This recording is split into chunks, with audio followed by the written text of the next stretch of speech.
Coucou les merveilles, c'est Chloé, je vous fais une petite vidéo parce que je viens de recevoir, ça y est, le marcheur de papier au pays du tarot, oui, on voit mon reflet. Je ne l'ai pas ouvert, en fait c'est la version définitive puisque je vous avais montré le prototype et je viens de recevoir, Valérie me l'a envoyé, la version définitive. Du coup je me disais qu'on allait la regarder ensemble, donc j'ouvre. Donc le tarot est toujours disponible en pré-vente et les envois sont prévus pour ceux qui l'ont précommandé. Je crois que c'est fin septembre, début octobre. Moi j'ai la chance de l'avoir un peu en avance. Donc je vous montre les différences par rapport au prototype. Alors oui, j'ai aussi reçu... Valérie m'a envoyé un petit carnet que vous pouvez ajouter dans votre panier. C'est un petit carnet de tirage qui est envoyé en goodies pour ceux qui ont précommandé le tarot. Donc voilà, vous voyez, il y a des petites lignes pour écrire, pour prendre des notes. Ça peut être pour noter ses tirages, pour noter ses réflexions aussi. Trop mignon. Je suis le cueilleur de murmures 2. Et voilà, vous pouvez noter votre petit nom. Au niveau du toucher, c'est un toucher un peu peau de pêche.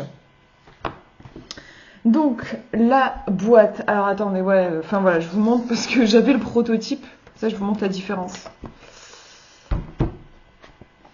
Le prototype et la version finale, donc celle que vous allez recevoir. Donc, vous voyez qu'il y a davantage d'étoiles par rapport au prototype. Ensuite, bon là on l'avait rectifié parce que en fait l'impression n'était pas ouf, elle était un peu floue en fait. Donc là voilà, on a une belle impression à l'intérieur. Et hop.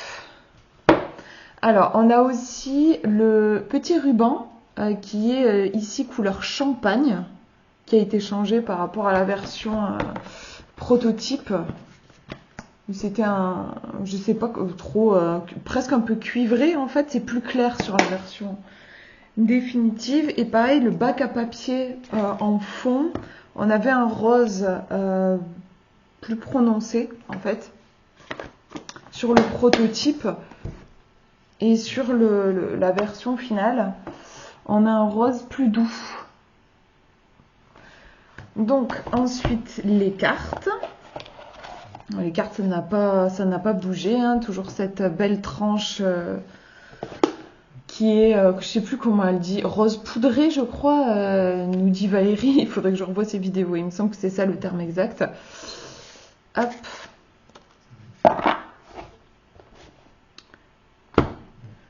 Et voilà donc les cartes.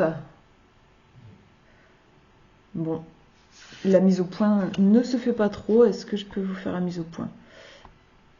Ah mon dieu, c'est encore pire. Ouais. J'ai pas une super lumière aujourd'hui, il pleut des cordes, donc on dirait, j'exagère un peu, mais j'allais dire, on dirait qu'il fait nuit, quoi. Presque, il faudrait que j'allume la lumière.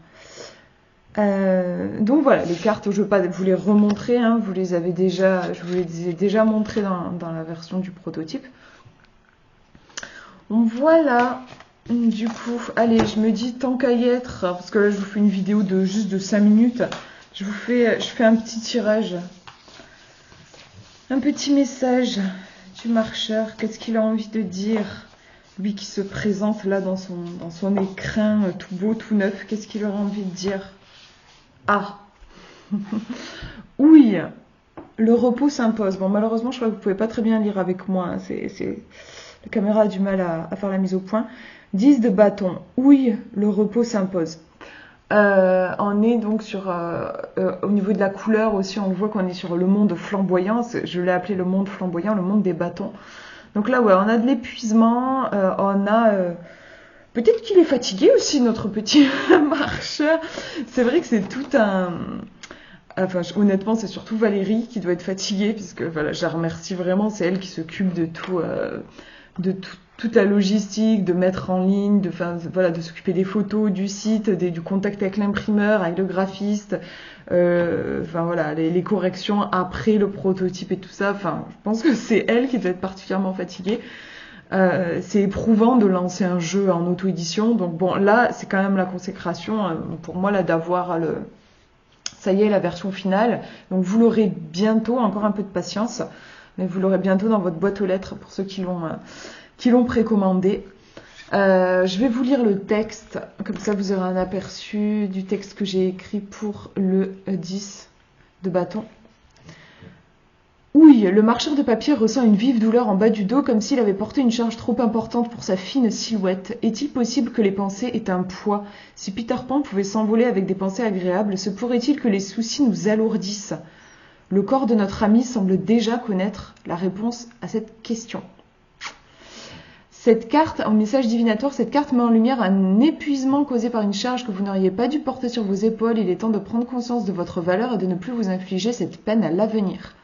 Flash intuitif, déposez le fardeau qui pèse sur vos épaules. Vous n'avez pas à porter la peine des autres. Vous avez le droit de dire non. Votre bon repos ne vous ferait pas de mal. Prenez conscience de vos limites et respectez-les. Ouais, donc une carte, oui, qui invite au repos. Voilà, du coup, pour cette petite annonce. Je vous fais de gros bisous. Prenez bien soin de vous.